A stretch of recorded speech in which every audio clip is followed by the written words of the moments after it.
Welcome everyone to basically the announcement of Tesla Energy. All right. He's the man who claims he can fix South Australia's power problems. We have this handy fusion reactor in the sky called the sun. Okay? You don't have to do anything. It just works. Elon Musk, the man behind a Tesla car company, says he can build a 100-megawatt battery storage system in SA within 100 days, or it's free. The offer comes as South Australia grapples with another energy crisis.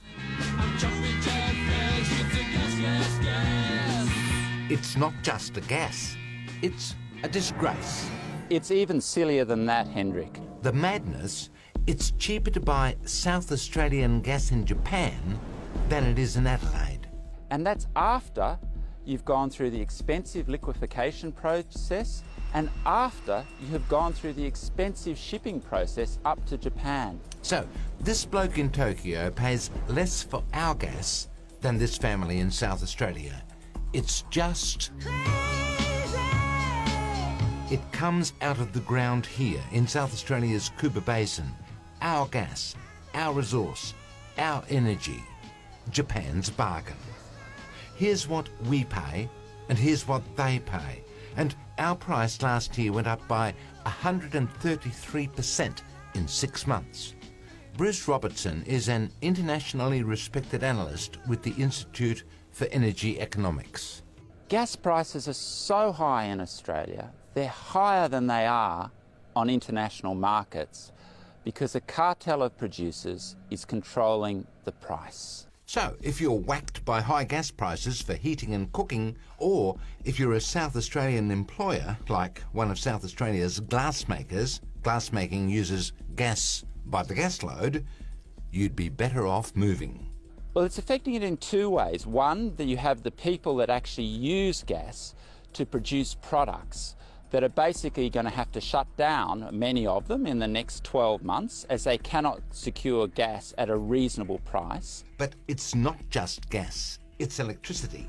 60% of your electricity comes from gas. Make no mistake about it, South Australia is a gas-fired state.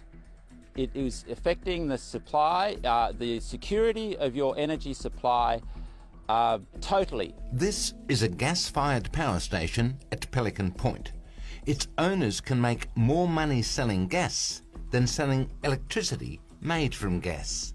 It was closed because the price of gas in Australia is simply too high because the cartel of producers are making super profits at the community's expense. But South Australia needs gas-fired power stations because we can't rely on the fickle, intermittent, unreliable wind generators. Your electricity bills will be rising after they have risen for a number of years now in South Australia. They will be rising further due to an increase in wholesale power prices directly caused by gas prices. And now the full absurdity. Australian energy company AGL is looking at buying South Australian gas cheaply in Japan and then shipping it back to us at a profit. This gas could have just been piped to the user, either an industrial premises or a power station in South Australia, for example. Instead, it's going to go in a pipe all the way up to Gladstone. It then has to get liquefied, put on a ship, taken all the way to Japan, brought back on a ship, put in a regasification facility, probably in Sydney, then sent down a pipe all the way back to South Australia. It's an absurd proposition. It's only economic because the cartel of producers in Australia are controlling the gas price, forcing it up, putting people out of jobs, causing blackouts. So, it's over to you, Mr. Musk. I think we collectively should do something about this.